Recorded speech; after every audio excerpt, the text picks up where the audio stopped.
What's up, Foxy people? Welcome back to my channel. Today we are kind of veering off of the Cricut beginner series, basic series, just because this has been a highly requested video. So we are going to do glass etching today. I wanted to have the final product to show you, but it turned out so good that I couldn't wait to give it to the person that it belonged to. So you'll see it at the end of the video. Glass etching is super simple. I know it's very intimidating because it looks so professional, but I promise you, once you do it like once or twice, you'll be amazed at how easy it is. So hopefully this video will help you gain that confidence to try it out, and then you'll be able to keep doing more. Okay, so let's get into some glass etching.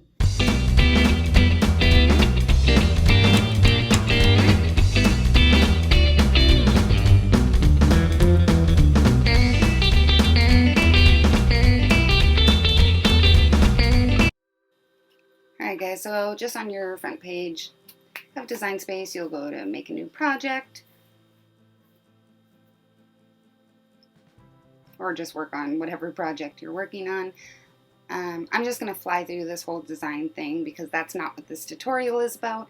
If you need a tutorial of Design Space and how to actually use all these features, I do have a video of a complete walkthrough of Design Space as well as the machine. I will link it down below.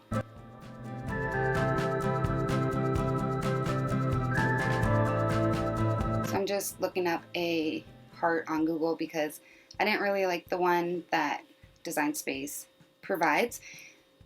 It wasn't working for the vision I had for this cup. So I'm just going to download one here. Again, if you need a walkthrough or like a lesson on how to do that, I also have another video coming of how to use Google Images as well as anything from third-party websites like Etsy or that kind of stuff, how to download them and use them as an SVG. So again, check the description box, that will all be down there. So here I'm just resizing and making it what I want for my project. I'm going to use the slice feature in this project because I want those images cut out of the heart, because on the final cup the heart is going to be what is etched and the words and letters are going to be what is like the see-through glass material. One thing I will say, that with glass etching it is best to use thick fonts and images. You can use thinner ones. It will just be harder to manipulate the stencil onto your whatever you're putting it on. So especially for your first time glass etching, or even like your first 10, I would definitely use thicker images and fonts.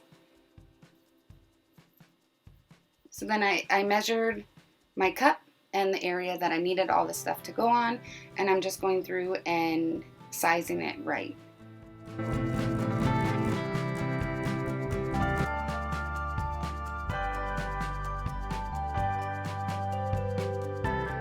And I always save the project before I go to the cutting mat, just because sometimes it glitches and you don't want to start all over again, right? So, and if it's a bigger project and you're working on it for a while, I would suggest to just save it periodically.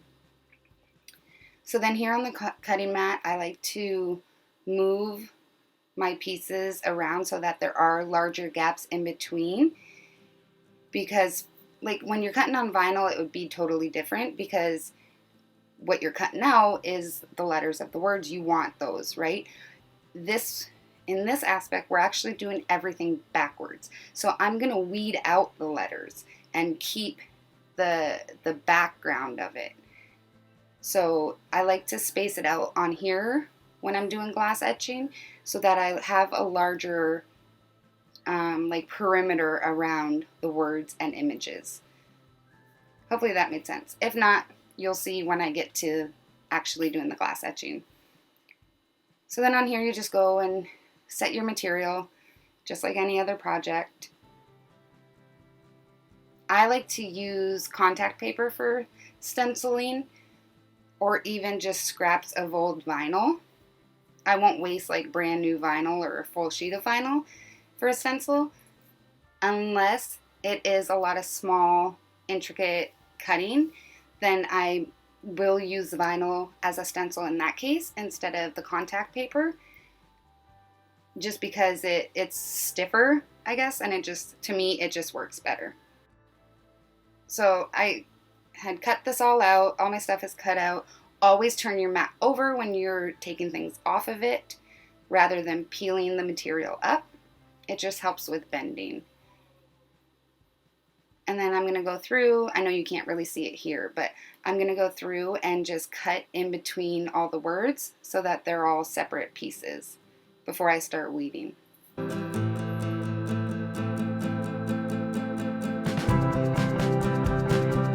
And again, I want that perimeter around each word.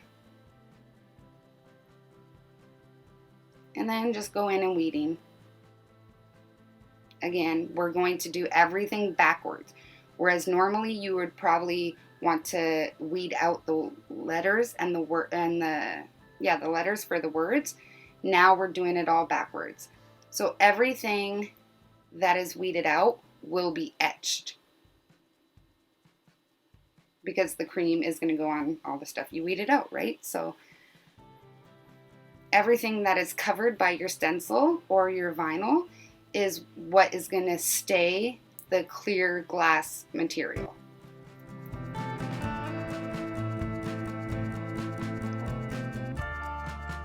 Now you would just use your transfer tape to lift it and put it on the glass or glass block, like whatever you're using.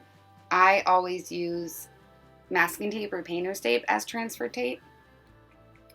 No matter the size of the project or no matter what the project is, I personally enjoy it.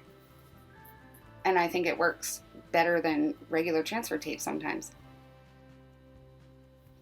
Again, I have a rundown of all the different transfer tapes that you can use in my Cricut Beginner series. So you just put your transfer tape on top, burnish it down, and just remove the backing. You can do this in any order. I like to get all my pieces ready and then start sticking them onto the surface, but you can do it one at a time if you want. Now the way I'm doing the heart, you could pick it all up and transfer it in one motion, but the way I like to do it, like I'm gonna pick up the words and the heart separately. So I'm gonna apply them in 2 steps basically. So right now I'm just transferring the letters. And another quick tip, if your letters are having, or anything, your vinyl, anything is having a hard time coming up with the transfer tape, always rock it. Do it diagonally, but also rock it. It just helps, to me, it just helps pick it up off the backing a lot easier. All right, so we're ready to add our stencils. This is just rubbing alcohol, any rubbing alcohol, and usually I like to use coffee filters, but this day I only had paper towels. So when you're applying any sort of vinyl, always wipe down the surface. This takes up any fingerprints, dust, oil, anything that is on the glass. You clean it up so that the vinyl sticks better. And that's even when you're adding like our normal 651 decal. So then just apply it as if you were applying any regular vinyl.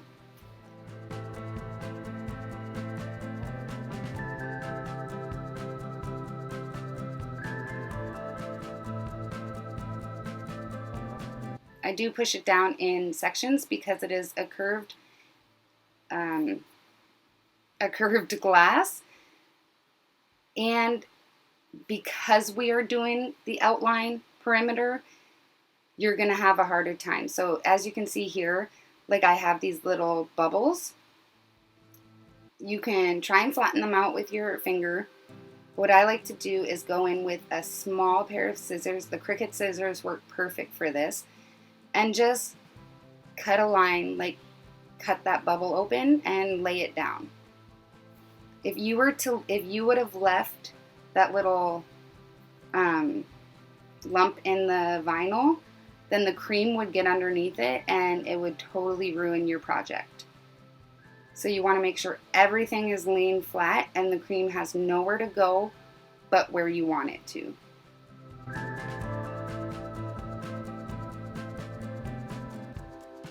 And I've even had situations where I've had to, like if you're doing an image or something like that, you have to cut the corner of it and just lay it down as symmetrical as you can.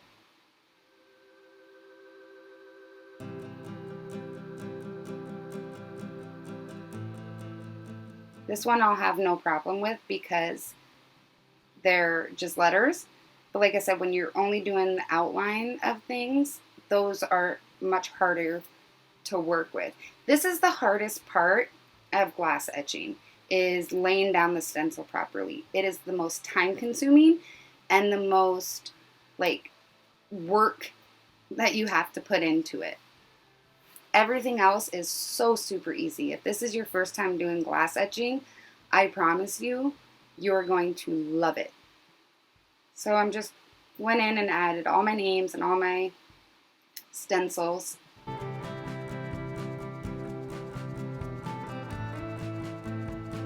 And there's even some of the names, like the A at the end of Olivia or something, that there would be a little bubble there. I'd have to go in and cut it diagonally on the corner and just lay the stencil down.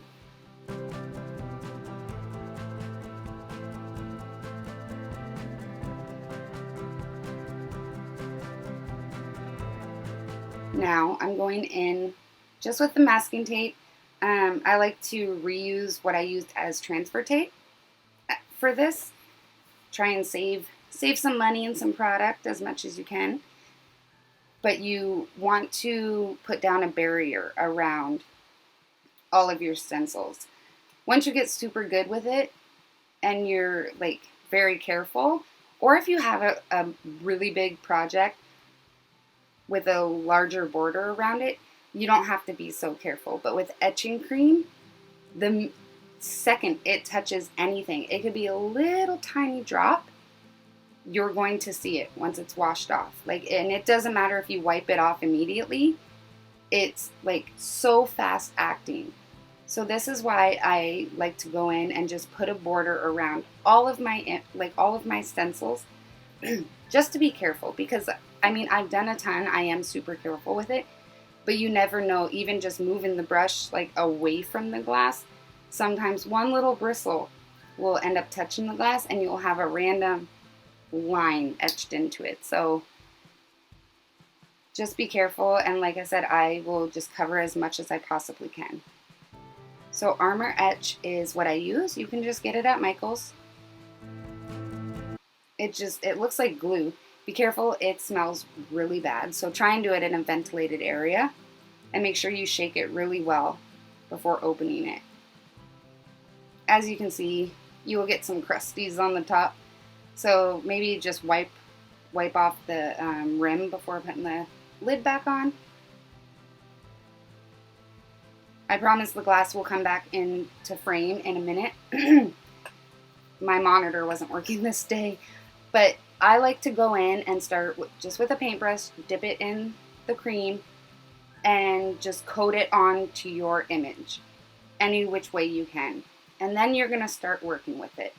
So I just lap it on, and then I'll start moving the brush vertically all the way around, and then horizontally, and then diagonally, and then I'll start doing circles. You just want to cover as much of the image as you possibly can with the cream. Most people would think the more cream the better. That's not necessarily the case, not that I've noticed. Obviously you need cream on it because that's what's doing the etching, right? But you don't have to completely coat it on. But as you can see, I'm just going over it in every direction because if you just go one way, then you're gonna have streaks. It will look streaky. That's where I did bad my first time doing it. But then I found this, and my projects have come out perfectly ever since. If you do it in all the different directions, then it comes out looking smooth. So just going through all of them, just lapping it on, and then I'll start moving it, like I was saying, vertically, horizontally, diagonally, that kind of stuff. And it's okay if it dries. Don't worry about having to be super fast because you don't want it to dry or whatever. I know other videos and even the bottle says that you only need to leave it on for a minute or whatever the case is, and that's fine. I've had, like, if I'm doing a set of glasses, sometimes I'll do it and then let it sit for a minute and then wash them off. Sometimes when I'm doing a set of glasses or I'm doing this, I'll do all the glasses first before washing them off. I haven't noticed a difference with the time that it's been on, if that makes sense. Like, I've never noticed a difference that if it stays on longer, it's better. You just got to make sure that you cover all spaces. And again, the main thing here, the most important thing here is just going in every direction to make it look like a smooth finish.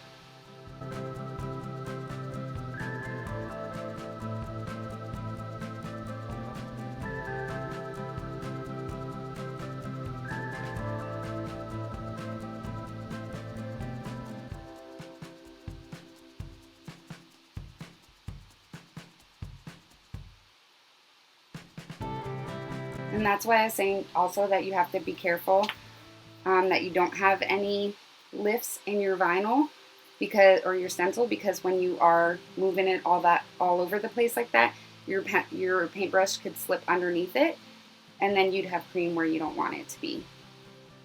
So then once you're satisfied with it sitting long enough, then just go in and wash it off with water. Again, I've never noticed a difference between hot or cold.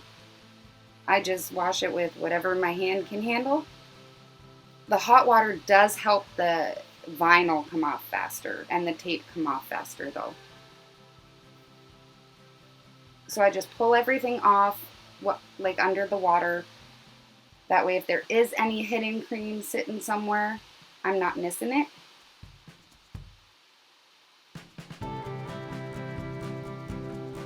And then just going and picking off all the little pieces.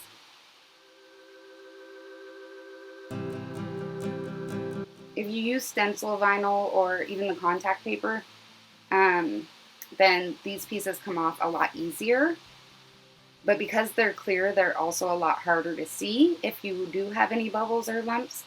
So that's why I prefer to use like scraps of vinyl. Usually, like, especially if it's small words like this or a bunch of images or words, then I'll use scrap vinyl. Then just one final rinse.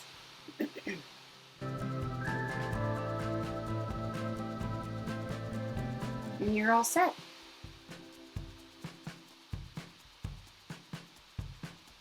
You don't have to dry it. You can let it air dry. You can dry it however you want. It doesn't matter.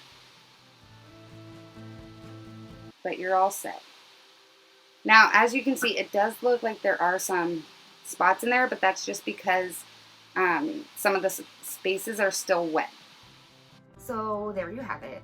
Hopefully that made sense and it gives you the confidence to start practicing yourself. Like I said, it is super, super simple. Again, it's very intimidating the first time you try it, but once you do it, I promise you, if you follow the steps that I told you, like moving the brush in a directional way and all that kind of stuff, I promise you it's gonna turn out beautiful and you will be so proud of yourself. Make sure that you are subscribed to the channel to follow along with all of my Cricut tutorials, as well as Disney planning and mommy hacks and all that stuff. I do have a new blog, so if you are more of the reading type, then this whole tutorial is written out for you up on the blog. I will leave all that information linked down below. as well as my upload calendar so you can find out when the next Cricut video is coming, because I'm trying to rotate between Cricut, Disney, lifestyle, that kind of stuff. So again, make sure you're subscribed along. Don't forget to comment and let me know what charity you think that the donations should go to this month. Again, if you don't know what that is, all the information will be linked down below as well. Thank you so much for following along. Give this video a big thumbs up, and I will see you in the next one. Bye guys.